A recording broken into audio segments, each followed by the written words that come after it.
Watching all of the material, I had a lot of mixed feelings because, well, the first documentary that I saw was Give Me the Power, which was the one about Molotov.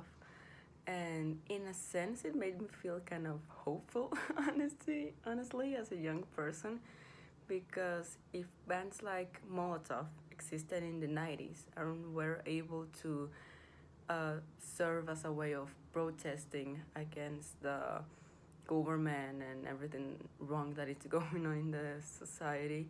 I feel like that gives me hope that now, with all the social media that we have and all the technological advances we've achieved, we have more liberty than ever before to create really meaningful things, to be more creative, and to have this way of free speech and protesting and finding people who are interested in the same causes that I am. So I think that that one made me feel kind of optimistic. But then I saw the documentary of the massacre of Tlatelolco, sorry, and it made me really upset and really angry and kind of powerless, because it is just infuriating to see that we have to live in fear of protesting against a system that is just not fair, and that instead of trusting the government and trusting that it will protect us, it is them who we fear the most, because they are the ones who can make us disappear, like it happened to many students of Tlatelolco, and they can uncover crimes quite easily. So it really infuriated me seeing how, as young people, you want to protest and do it in a pacifist way. You don't really want to cause any harm. You just want to make your voice heard, and your own government responds by literally doing a massacre on the protest. So it was really infuriating to see.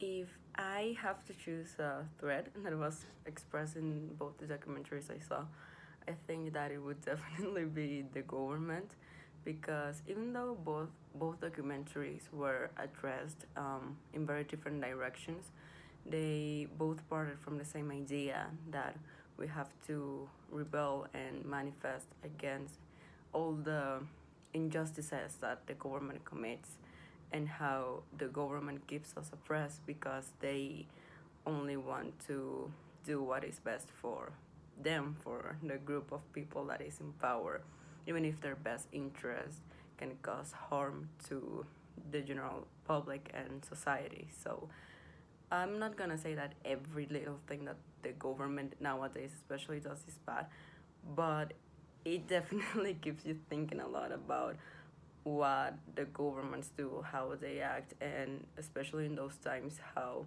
easily it was for them to just do pretty much whatever they want and make disappear the people who rebelled against them. So that would be, in my opinion, the main threat expressed.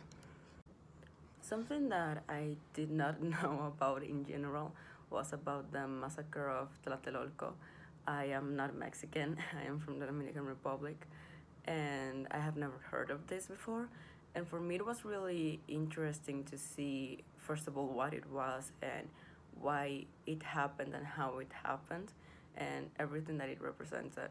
I found everything related to that massacre really interesting, because I feel like these type of topics are really just as relevant today as they were all those years ago. It was really sad, obviously, the massacre, but there is a little resemblance there to many manifestations that have happened nowadays, like all the violence that we saw on the Black Lives Matter movements in the USA, or all the feminist protests that were being taking part of here in Mexico in the month of March. So I don't know, it was really interesting to see that we have not changed that much from the 60s, really, in terms of protesting and having the right to protest and being able to do it without fear. There were certainly many things that I think have many similarities from what I watched and the current cultural context that I live in. And I think that the first thing that really got my attention was seeing how the music of Molotov, it kind of reminds me of the music of Residente.